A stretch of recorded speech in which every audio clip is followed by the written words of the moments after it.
Hello friends, welcome back to our channel. આજે આપણે DD સેટમાં maths differentiation and its application chapter number 6 મેથ્સનું કરી. જો ડીવાય બાય ડીએક્સ બરાબર limit h tends to 0 f of x plus h minus f of x upon h હોય તો Y ને એક્સ સાપેક્ષે વિકલિત કહે છે. આ ક્રિયાને વિકલન કહે છે. બરાબર. આની સંજ્ઞા શું થાય તો ડીવાય બાય અપોન ડીએક્સ. અને આપણે વાય 1 તરીકે લખી શકીએ, વાય ઇન્વર્સ તરીકે લખી શકીએ, F of inverse and x. અને જો બે વાર વિકલન કરવું હોય તો d2y એન્ડ dx સ્ક્વેર બરાબર y2 and y double inverse and F double inverse x. હવે આમાં સૂત્ર છે મેઇન જે 14-15 જેટલા સૂત્ર છે ને એના ઉપર જ આખું આ ચેપ્ટર છે. તો પેલું સૂત્ર એક્સની એન ઘાત હોય ને, એક્સની એન ઘાત તો એક એન આગળ આવે અને એન -1. એક્સ હોય ને તો 1 અપોન એક્સ હોય ને તો -1 અપોન એક્સ સ્ક્વેર. જો રૂટ એક્સ હોય તો 1/2 રૂટ એક્સ. જો સી એટલે કે કોન્સ્ટન્ટ હોય ને કોઈ પણ કોન્સ્ટન્ટ તો કોન્સ્ટન્ટનું 0 કરી નાખવાનું. પછી ઈની એક્સ હોય તો ઈની એક્સ જ રહી, એમાં કંઈ ફરે નહીં. એની એક્સ હોય એ રેસ ટુ એક્સ હોય તો a raise to x into log a. Log x હોય તો 1/x. કોસ એક્સ હોય તો minus sine x. Cosec x હોય તો minus cosec x into cot x.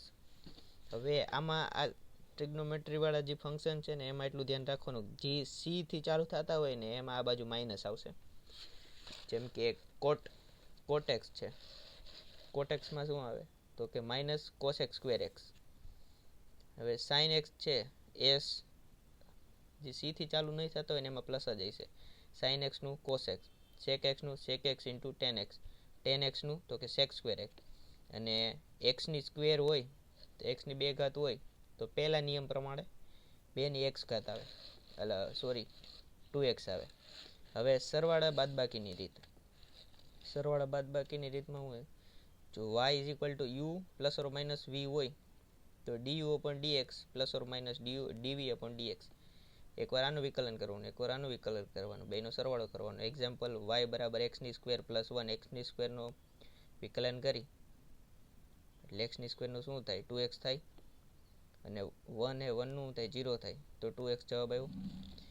એવી જ રીતે F of x sine x છે અને એફ ઇન્વર્સ કરીને π/2 કરી તો સાઇનનું ઇન્વર્સ શું થાય તો કોસ એક્સ થાય અને π/2 એટલે કોસ π/2 એટલે 90 એટલે કોસ 90 બરાબર તો કે 0. હવે y is equal two 1 upon x તો y ઇન્વર્સ 2 તો શું થાય તો કે પહેલાં આનું ઇન્વર્સ કરવું એટલે -1 અપોન એક્સ સ્ક્વેર અને એક્સની જગ્યાએ 2 મૂકો એટલે 2નો સ્ક્વેર એટલે -1/4. y is equal two cosec square x minus cot square x. તેનું શું એનું ટ્રિગ્નોમેટ્રીનું ફંક્શન આ બેનું કરીને આપણે cosec square x minus cot square x બરાબર 1 થાય. તો 1 ડીવાય બાય ડીએક્સમાં 1 કરો એટલે 0 આવે, કોન્સ્ટન્ટ એટલે 0. હવે લોગ 1નું કરો તો 1/1 આપણે શું હતું લોગ એક્સ બરાબર 1/x હતું, અહીંયા લોગ એક્સની જગ્યાએ 1 તો 1/1 એટલે 1 ઉડી ગયા એટલે 0 એટલે 1 બરાબર કોન્સ્ટન્ટ આવ્યું એટલે 0, કોન્સ્ટન્ટનું 0 થાય. હવે આવે ગુણાકારનો નિયમ. ગુણાકારના નિયમમાં y is equal to u into v છે, યુ ગુણ્યા વી છે તો ડીવાય બાય ડીએક્સ બરાબર વી. આને પહેલાં લેવાનું du અપોન dx પ્લસ પછી આને બહાર રાખવાનું અને dv અપોન એટલે ટૂંકમાં એકવાર આનું વિકલન કરવાનું, એકવાર આનું વિકલન કરવાનું. એક્ઝામ્પલ જોઈએ y બરાબર 5 ઇન્ટુ સાઇન એક્સ એનું ઇન્વર્સ કરીએ આપણે, એનું વિકલન કરીએ એટલે કે સાઇન એક્સ બહાર રાખવાનું, 5નું વિકલન કરવાનું, 5 બહાર રાખવાનું, સાઇન એક્સનું વિકલન કરવાનું. સાઇન આનું વિકલન કરી 5નું કોન્સ્ટન્ટ એટલે 0 થઈ ગયું. સાઇન એક્સ રહી એટલે આખું પદ 0 થઈ ગયું. તો આ સાઇનનું કોસ એક્સ થાય તો 5 into cos x, 5 into cos x જવાબ આવી ગયો. y બરાબર ઈ રેસ ટુ એક્સ અને એક્સ તો ઈ રેસ ટુ એક્સનું આપણે વિકલન કરી તો ઈ રેસ ટુ એક્સ જ રહી અને એક્સનું વિકલન કરી તો 1 થાય. તો આમાં ઈ રેસ ટુ એક્સ કોમન કાઢી લેવાની અને એક્સ પ્લસ 1 બરાબર. y is equal to x into cot x તો એમાં કોટ એક્સ ઇન્ટુ 1 એટલે કે એક્સનું 1 થાય વિકલન અને કોટ એક્સનું માઇનસ કોસેક સ્ક્વેર થાય. તો આમાં કોટ એક્સ એક minus x into cos square x. આ માઇનસની નિશાની ટૂંકમાં આગળ આવી ગઈ. અને y is equal to x square into 3ની એક્સ, એટલે કે 3ની એક્સ બહાર રાખવાની, એક્સ સ્ક્વેરનું 2x થાય, પ્લસ અહીંયા ઓલું a રેસ ટુ એક્સનો લોગેરિધમ વાળો નિયમ આવશે. એટલે આ એક્સ સ્ક્વેર એમને 3ની એક્સ log 3, એટલે આમાંથી 3x કોમન કાઢવાના, એટલે કે 3ની એક્સ ઘાત કોમન કાઢી લેવાની, 2x પ્લસ log 3 જવાબ. એ જ રીતે 100 ગુણ્યા 10x નો e raise to x into 3x, 3ની x cos x into 7 and x square into 2 raise to x. એ જ રીતે કરવાના.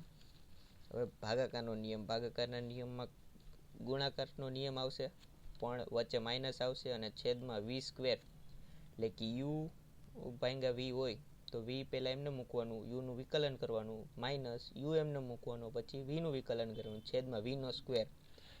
Example y is equal to log x upon x હોય, આનું વિકલન કરી તો એક્સ મૂકી દીધા અને લોગ એક્સનું 1 અપોન એક્સ થાય, માઇનસ લોગ એક્સ એમને મૂક્યા, એક્સનું 1 થાય અને છેદમાં એક્સ સ્ક્વેર, એટલે 1 minus log x upon x square. હવે y is equal to sine x upon x, x એમને મૂક્યા, સાઇનનું કોસ થયું, સાઇન એમને મૂક્યા, એક્સનું 1 થયું એટલે એક્સ સ્ક્વેર, એટલે x into cos x into minus sine x upon x square. હવે એ જ રીતે y is equal to e raise to x upon x, તો ઈ રેસ ટુ એક્સ એમને હશે અને એક્સ બરાબર 1 અને છેદમાં એક્સ સ્ક્વેર, એટલે e raise to x x minus 1 upon x square. એ જ રીતે y is equal to x square minus 5x plus 6 અને એક્સ માઇનસ 3. તો આમાં શું કર્યું તો કે આનું અવયવ કાઢ્યા, x minus 3, x minus 2, x minus 3, 3 3 ઉડી ગયા, એક્સ 2, આનું વિકલન કરો 2 બરાબર 0 થઈ જાય, એક્સ બરાબર 1, તો આન્સર ઇઝ 1. ઓકે. હવે ચેઇન રૂલ, એટલે કે સાંકળનો નિયમ. સાંકળના નિયમ પ્રમાણે કઈ રીતે કે y is equal to sine into 5x છે, બરાબર? તો પહેલાં આખા પદનું વિકલન કરવાનું, પછી આટલા પદનું વિકલન કરવાનું. એ રીતે માની લો સાઇન એક્સ છે તો સાઇન એક્સનું શું થાય તો કે કોસ 5x થાય, અને 5xનું શું થાય તો ખાલી 5 થાય, તો 5 ઇન્ટુ કોસ 5x. હજી એક એક્ઝામ્પલ જોઈએ આપણે, લોગ કોસ એક્સ. તો લોગનો નિયમ શું હતું કે 1 અપોન એક્સ હતું, તો અહીં એક્સની જગ્યાએ કોસ એક્સ છે તો 1 અપોન કોસ એક્સ આવશે. કોસ એક્સનું શું થાય તો કે માઇનસ સાઇન એક્સ, તો માઇનસ સાઇન એક્સ. તો માઇનસ સાઇન એક્સના છેદમાં કોસેક હોય તો 10x થાય, એટલે minus 10x. Y is equal to e raise to 4x, જેનું વિકલન કરીએ આપણે તો ઈ રેસ ટુ 4xનું એટલે ઈ રેસ ટુ એક્સ, એટલે ઈ રેસ ટુ એક્સ આવે તો ઈ રેસ ટુ 4x એમને આવશે અને 4x અહીંયા બહાર કાઢી, એટલે 4xનું x બરાબર 1 થઈ જાય, એટલે 4 એમને આવશે, એટલે 4 આવી ગયો, એટલે 4 ઈ રેસ ટુ 4x એ આન્સર. હવે f of x is equal to log x square plus 1, તો એફ ઓફ 0 હોય તો શું થાય, જો એફ ઓફ 0 હોય તો 0 જ જવાબ આવે. જો આપણે કહીએ લોગ એક્સ, પહેલાં આનું કરવાનું, લોગ એક્સ કરીએ એટલે 1 અપોન એક્સ સ્ક્વેર પ્લસ 1 થઈ ગયું, અને આમાં 2 આગળ આવી જાય, 1 બરાબર કોન્સ્ટન્ટ એટલે 0, એટલે 2x આવી ગયું. તો 2x અહીંયા લીધો એટલે x બરાબર 0 મૂક્યા, એટલે અહીંયા 0 ઘાત થઈ ગયો, એટલે અંશમાં 0 થઈ જાય એટલે પછી છેદની જરૂર ન પડે, અંશ 0 એટલે છેદ 0 જ થઈ જાય, એટલે 0 જવાબ. y is equal to e raised to 4x. એ દાખલો આવ્યો પાછો, પણ આમાં e raised to x into 4, પણ આમાં 4 આગળ લઈ લીધો into 4x, બરોબર? તો આનો જવાબ 4 into e raised to e ની 0, કેમ કે આ 0 થઈ ગયું, અને 4 into 1 એટલે કે 4. Chain rule complete. હવે આવે પ્રચલ વિધેયની રીત. પ્રચલ વિધેયની રીતમાં શું હોય, x બરાબર f of x ને y બરાબર g of x, તો આપણે dy બાય dxના સૂત્ર પ્રમાણે પહેલાં y લખવાનું, પછી x લખવાનું. કે કઈ રીતે, x બરાબર સાઇન થીટા આપેલું, y બરાબર કોસ થીટા આપેલું. dy બાય dxની રીત પ્રમાણે આપણે પહેલાં y લખવાનું, પછી x લખવાનું. તો y શું છે cos x નું વિકલન શું થાય માઇનસ સાઇન એક્સ છેદમાં એક્સ શું હોય સાઇન થીટાનું કોસ થીટા આનું કરીએ એટલે માઇનસ ટેન થીટા. એ જ રીતે y બરાબર ટી સ્ક્વેર અને એક્સ બરાબર 3t તો ડિવાઈડ બાય તો y બરાબર 2t થઈ જાય વિકલન કરતા અને 3t નું 3 થઈ જાય. એ જ રીતે પ્રત્યેક વિધેયની રીત છે. એમાં રકમ આપેલી છે ખાલી ગોઠવવાની આપણે x ને y પ્રમાણે એટલે y upon x પ્રમાણે આપણે ગોઠવવાની રહેશે. હવે ગૂઢ વિધેયની રીત. ગૂઢ વિધેયની રીતમાં શું કરવાનું તો કે x પ્લસ y આપેલો હોય બરાબર 25 તો y ઇન્વર્સ કરી તો પહેલાં આ બેનું ઇન્વર્સ કરી નાખવાનું. તો આનું ઇન્વર્સ કરીએ એટલે 1 અને અહીંયા 1 ઇન્ટુ ડીવાય બાય ડીએક્સ બરાબર 0. આનું 25નું વિકલન કરીએ એટલે કોન્સ્ટન્ટ એટલે 0 આવી ગયો. તો ડીવાય બાય ડીએક્સ એટલે 1 આ બાજુ જાય એટલે -1 બરોબર. હવે બીજી એક રીત જો એટલે સમજાઈ જાય. જો x square plus y square બરાબર બીટા શું હોય બીટા કોન્સ્ટન્ટ એટલે બીટા 0 થઈ જાય. એમાં વાય 2 અને 3 આપેલું તો આ x છે અને આ 3 છે જે આગલા પ્રમાણે આપણે જોયું એ જ રીતે એને ગોઠવવાના છે. એટલે જોઈએ આપણે આનું શું ગયું 2x થઈ ગયું અને 2y થઈ ગયું into d y by d x is equal to 0 બરાબર. તો આ પદ છે x વાળું પદ આ બાજુ ગયું એટલે -2 અને +2 ઉડી ગયા તો x upon y આવ્યું -x upon y આવ્યું. તો x બરાબર શું તો કે 2 અને y બરાબર 3. બસ આ જવાબ આવી ગયો. એ જ રીતે e⁻x ને e⁻y તો આ જે વસ્તુ એમને રહેશે. આ માઇનસ આ બાજુ જાય એટલે માઇનસ થઈ જાય અને -e⁻x એટલે છેદમાં e⁻y તો આન્સર. એ જ રીતે આ જ કરવાનું કે x³ પ્લસ y³ તો 3 આગળ 2 એટલે n(x(n-1) એ રીત પ્રમાણે 3x² પ્લસ 3y² તો ડીવાય બાય ડીએક્સ બરાબર 0. એક્સનું પદ આ બાજુ કાઢવાનું એટલે માઇનસ 3 ઉડી ગયા -x² upon y² અને કિંમત મૂકતા 3 કિંમત મૂકી 3 તેરી 9 અને 2 દુ 4 એટલે -9/4 આન્સર. હવે લઘુગુણકની રીત. લઘુગુણકની રીતમાં બે બાજુ લોગ લઈ લેવાનું કાંઈ નથી. y બરાબર xની x છે તો બે બાજુ લોગ લઈ લેવાનું log y is equal two log x. તો log x નું શું થાય તો કે x આ બાજુ આવે ઉપર જાય લોગેરિધમના નિયમ પ્રમાણે આપણે તો x ઇન્ટુ log x થયું. તો હવે આનું વિકલન કરવાનું xનું log y નું વિકલન 1/y અને xનું વિકલન શું થાય x ટૂંકમાં આ ગુણાકારનું વિકલન કરવાનું એટલે ગુણાકાર x એમને રાખવાનો 1/x પ્લસ log x એમને રાખવાનું અને 1 x બરાબર 1 તો 1 plus log x into cos square x². Sorry અહીંયા જવાબમાં થોડીક મિસ્ટેક છે. આ x ઉડી જાય એટલે 1 પ્લસ log x ઇન્ટુ 1 એટલે 1 પ્લસ log x આવશે અને y is equal two x sin x. xની sin x છે તો y ઇન્વર્સ કરી તો બે બાજુ log લઈ લેવાનું 1/y બરાબર. અને xનું આમાં log લઈ આપણે log લે એટલે sin x into log x થયું.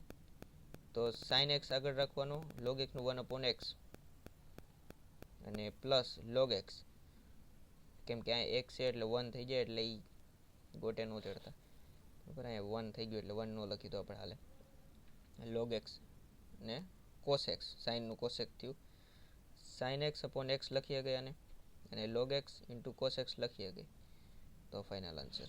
હવે હાયર ઓર્ડર પ્રમાણે આપણે કરી તો કે એકવાર વિકલન કરવું હોય ને આટલી રીતથી દર્શાવી શકે. બે વાર વિકલન કરવું હોય ને પહેલાં એકવાર વિકલન કર્યું પછી એનું જ પાછું બીજી વાર વિકલન કરવાનું એટલે કે 2y y2 y ની double inverse d²y upon dx² બરાબર f double inverse upon x. એવી જ રીતે n y ની n yn dny upon dx ની n બરાબર f ઓફ n એવી રીતે અનલિમિટેડ લગીને આપણે કરી. ટૂંકમાં આનાથી આપણને ખબર પડે કે આપણે કોઈ પણ વસ્તુને કેટલી વાર વિકલન કરવાનું. તેનું એક એક્ઝામ્પલ જોઈ y is equal two e⁻2x છે તો આપણે અહીંયા y બરાબર 2 આપેલું y2 આપેલું એટલે આનું બે વાર વિકલન એકવાર વિકલન કરીએ આપણે e⁻2x તો e⁻2 નું e જ રહે અને 2x નું 2 થઈ ગયું. પાછું વિકલન કરીએ આપણે આ જ વસ્તુનું તો e⁻2x ઇન્ટુ 2 2xનું 2 થયું અને અહીં 2નું 2 બરાબર. તો 2 દુ 4 થઈ ગયું એટલે 4e 2x એનો જવાબ આવે. એ જ એક રીતથી y is equal to alpha into x, તો એને 2 વાર વિકલન કરવાનું. તો પહેલી વાર વિકલન કરી એટલે આલ્ફા આપેલું છે તો આલ્ફા બરાબર એક્સ બરાબર 1 થઈ ગયું અને આલ્ફા બરાબર કોન્સ્ટન્ટ એટલે 0 આવે. બીજી વાર 0નું વિકલન કરીએ એટલે 0 જ થાય. હવે y is equal to log x, તો ડી સ્ક્વેર એનું 2 વાર કરવાનું વિકલન એ લઈ દીધું એટલે dy અપોન dx. લોગ એક્સનું 1 અપોન એક્સ એનું બીજી વાર વિકલન કરી -1 અપોન એક્સ સ્ક્વેર. બરાબર. અને હવે આ ચેપ્ટરનો છેલ્લો ટોપિક વેગ પ્રવેગની રીત. વેગ અને પ્રવેગની રીત. એમાં વેગ એટલે કે વેગને v વડે લખી શકાય. v એટલે કે ds અપોન dt, ds એટલે કે અંતર, dt એટલે કે સમય.